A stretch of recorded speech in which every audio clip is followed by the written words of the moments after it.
ತಾವು ತಮ್ಮನ್ನೇ ಕೇಳಿ, ನೀವು ಯಾಕೆ ನಡ್ಕೊಂಡ್ ಬಂದಿದ್ದೀರಾ ಈ ರೋಡಿಂದ, ಯಾಕೆ ಗಾಡಿಯಲ್ಲಿ ಬಂದಿಲ್ಲ, ಆ ರೋಡನ್ನು ಸ್ವಲ್ಪ ಕ್ಯಾಮ್ರಲ್ಲಿ ತೋರಿಸಿ, ಇಲ್ಲಿ 5 ನಿಮಿಷ ನಿಂತ್ಕೊಳ್ಳಿ. ಬರೋ ಎರಡು ಟೂ ವೀಲರ್ ಆದ್ಮೇಲೆ 3ನೇ ಟೂ ವೀಲರ್ ಜಾರುತ್ತೆ, ಬೀಳುತ್ತೆ. ಪಾಪ ಲೇಡೀಸ್ ಅಂತೂ ಈ ರೋಡಲ್ಲಿ ಓಡ್ಸೋಕ್ಕೆ ಆಗಲ್ಲ. ಪ್ಲಸ್ ಇಲ್ಲಿರೋ ವರ್ಕ್ಶಾಪ್ಗಳು ಯಾರಾದ್ರು 3 ವೀಲರ್ 4 ವೀಲರ್ ಗಾಡಿ ಬುಕ್ ಮಾಡಿದ್ರೆ ಇಲ್ಲಿ ಬಂದು ಅವ್ರ ಹತ್ರ ನಾವು ಉಗಿಸ್ಕೋಬೇಕು. ಸರ್ ಏನು ಸರ್ ಇದು ರೋಡು, ನಾವು ರೋಡ್ ಜವಾಬ್ದಾರಿ ಇಲ್ಲ ಅವ್ರಿಗೆ ಹೇಳಿದ್ರೆ, ಸರ್ ಈ ಥರ ರೋಡಲ್ಲಿ ಗಾಡಿ ಓಡ್ಸೋಕ್ಕಾಗಲ್ಲ, ನಮ್ಮ ಟೈರ್ ಇದಾಗುತ್ತೆ, ನಮಗೆ ಪ್ರಾಬ್ಲಮ್ ಆಗುತ್ತೆ. ಆಮೇಲೆ ಜನ ಎಲ್ಲ ಈ ಥರ ರೋಡ್ ನೋಡಿ ಕಸನೂ ತುಂಬ ಹಾಕ್ತಾರೆ, ಅದರಿಂದ ನಮಗೆ ಕಾಯಿಲೆಗಳು ಜಾಸ್ತಿ. ಇಲ್ಲಿ ಕಸ ಎತ್ತೋರು ಯಾರೂ ಬರೋದೇ ಇಲ್ಲ.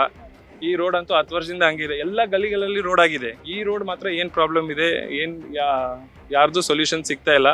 ಅಪ್ರೋಚು ಮಾಡಿದ್ದೀವಿ, ಲೆಟ್ರು ಬರ್ಕೊಟ್ಟಿದ್ದೀವಿ ಎಲ್ಲರೂ. ಇಲ್ಲಿರೋ ಫ್ಯಾಕ್ಟ್ರಿಗಳು ಅವರು ರೆಂಟು ಕಮ್ಮಿ ಸಿಗ್ತದೆ ಅವ್ರಿಗೆ, ಯಾಕಂದರೆ ರೋಡ್ ಸರಿ ಇಲ್ಲ. ಪ್ಲಸ್ ಈ ಥರ ಆಗೋ ಪ್ರಾಬ್ಲಮ್ಗಳಿಂದ ಎಲ್ಲ ಅಕ್ಕಪಕ್ಕ ರೋಡು ಯೂಸ್ ಮಾಡ್ತಾವ್ರೆ.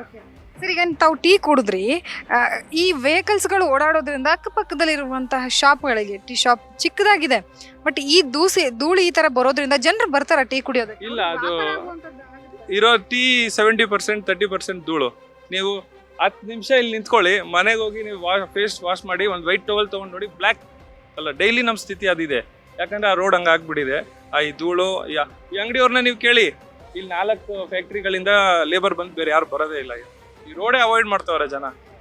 ಈಗ ತಾವು ಹೇಳಿದ್ರಿ ಇಲ್ಲಿ ಬರೋದಕ್ಕೆ ಆಟೋದವರು ಸಹ ಭಯ ಪಡ್ತಾರೆ ಅಂತ. ಹಾಗಾದ್ರೆ ಇಲ್ಲಿರುವಂತ ಜನರು ಸಿಟಿಗೆ ಹೋಗ್ಬೇಕು, ಎಲ್ಲರ ಹತ್ರ ವೆಹಿಕಲ್ಸ್ ಇರೋದಿಲ್ಲ of course.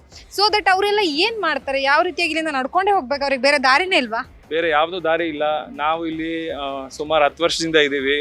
Almost every alternate day ನಾವು ಇಲ್ಲಿಂದ ಜನರನ್ನ ಡ್ರಾಪ್ ಮಾಡ್ತೀವಿ ಆ ಕಡೆ. ಸುಮಾರು ಸತಿ ಏಜ್ ಇರೋರ್ನ ನೋಡಿದ್ದೀವಿ. ಅವ್ರು ನಾವು ನೋಡ್ತಾ ಇರ್ತೀವಿ. ಪಾಪ ಅವ್ರನ್ನ ನೋಡಿ ಹೇಳ್ತೀವಿ, ಬನ್ನಿ ಕೂತ್ಕೊಳ್ಳಿ. ಒಂದೊಂದು ಸತಿ ಅವರು ವಿಶ್ವಾಸ ಮಾಡಲ್ಲ, ಯಾರೋ ಬೇರೆಯವರು ಅಂತ. ಒಂದೊಂದು ಸತಿ ಕೂತ್ಕೋತಾರೆ. ಆದರೆ ಇದೇ ಪರಿಸ್ಥಿತಿ ಇರೋದು. ಬಸ್ ಸ್ಟಾಪು ತುಂಬ ದೂರ ಇದೆ ಇಲ್ಲಿಂದ.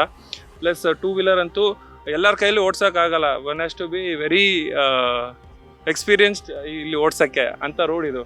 ಆಮೇಲೆ ಆಟೋ ಇಲ್ಲಿ ಬುಕ್ ಮಾಡಿ, ನೀವು ಇಲ್ಲಿ ಈಗ ನಿಮ್ಮ ಮುಂದೆ ನೀವು ಬುಕ್ ಮಾಡಿ ನೋಡಿ, ಯಾವ ಆಟೋನು ಇಲ್ಲಿ ಬರೋದಿಲ್ಲ.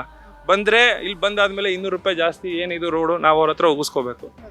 ಸೊ ನೋಡಿದ್ರಲ್ಲ ವೀಕ್ಷಕರೇ, ಈ ರಸ್ತೆಯ ಸ್ಥಿತಿಗತಿಯನ್ನು ನೋಡಿದ್ರೆ ಒಂದು ಉದಾಹರಣೆ ನೆನಪಾಗುತ್ತೆ. ಇದನ್ನ ಕಾಮಿಡಿ ಆಗಿ ತಗೋಬಹುದಾ ಅಥವಾ ಸೀರಿಯಸ್ ಆಗಿ ತಗೋಬಹುದಾ ಅನ್ನುವಂಥದ್ದು ಗೊತ್ತಾಗಲ್ಲ. ಯಾಕಂತಂದ್ರೆ ಪ್ರೆಗ್ನೆಂಟ್ ಇರುವಂತಹ ಮಹಿಳೆಯರು ಈ ರಸ್ತೆಯಲ್ಲಿ ಹೋದ್ರೆ ಡೆಲಿವರಿ ಆಗೋದಂತೂ ಗ್ಯಾರಂಟಿ.